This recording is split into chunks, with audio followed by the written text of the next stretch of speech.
सोनिका। जी भैया। देख, मैं तेरा भाई हूँ, पर मैंने तेरे बाप होने का ही फर्ज निभाया है, पर मैंने तेरे ते एक बात भी छुपाई है। क्या?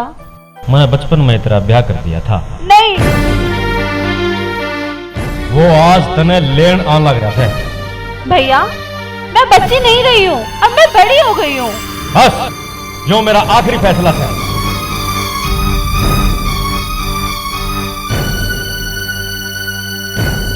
दीदी, एक बार मिलके तो देखो। चल, तू बोल रही है तो मिल लेती हूँ।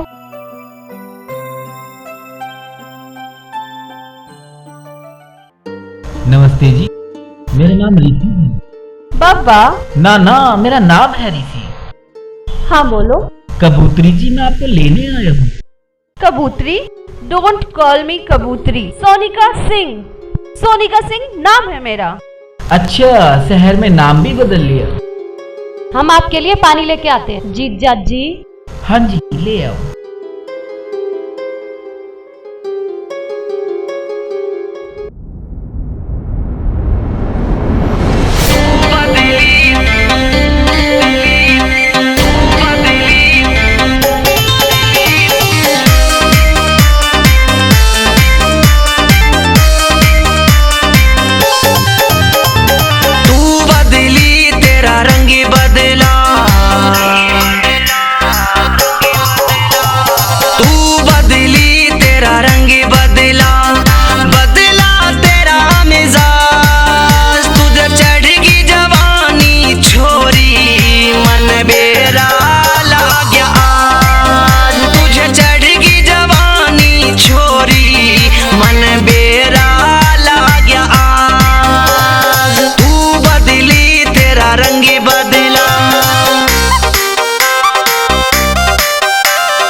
का इशारा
सोनोटेप कैसेट।